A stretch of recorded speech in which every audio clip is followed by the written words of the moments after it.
অগ্রহায়ণের শেষে পৌষের শীত হাতছানি দিয়ে ডাকছে। নদীর স্বচ্ছ জল একেবারে তলানিতে চলে গেছে।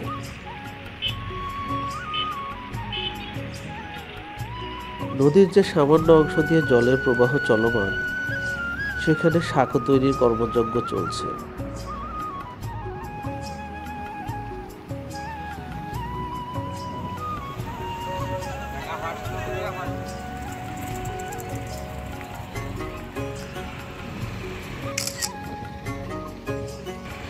কেউ আবার বড়শি দিয়ে মাছ শিকার করেন শখের বশে।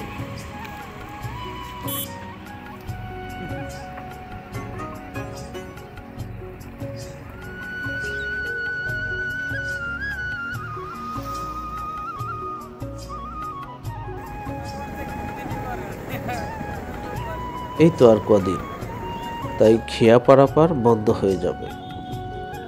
পায়ে চলার পথ দৃশ্যমান হবে। এই পথে প্রতিদিন হাজারো মানুষের আনাগোনা, যে যার প্রয়োজনে ছুটে চলে অবিরাম।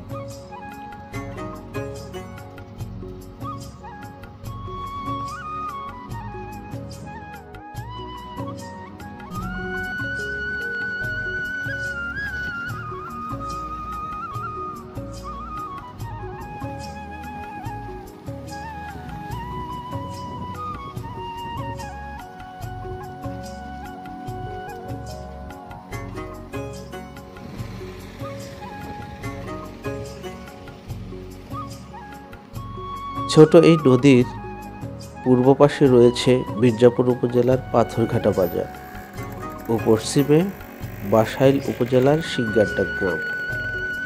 নদী পার হয়ে পশ্চিম পাশে আসলে রাস্তার দুপাশের নাম না জানা ছোট ছোট ফুল গাছগুলিকে মনে হচ্ছিল কেউ পরম যত্নে লাগিয়ে রেখেছে রাস্তার শোভা বৃদ্ধি করার জন্য। আর একটু পশ্চিমে যেতেই দেখা মিলল সবুজ ফসলের মাঠ, মেঠো পথ, অস্তগামী সূর্য, পাখির কলকাকলি, সব মিলেমিশে একাকার।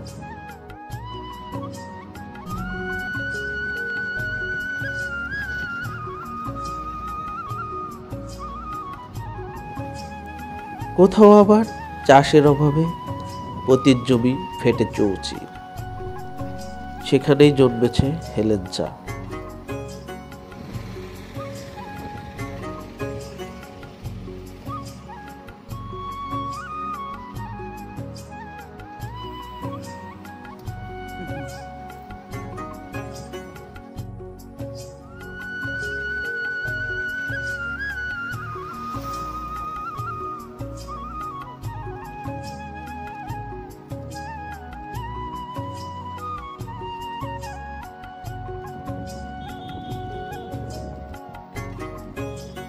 এসব দৃশ্য দেখে দেখে কখন যেন সন্ধ্যা নেমে আসে, আর মেঠো পথে বাইসাইকেলে করে ছোটদের ঘরে ফেরার দৃশ্য সত্যি অপূর্ব।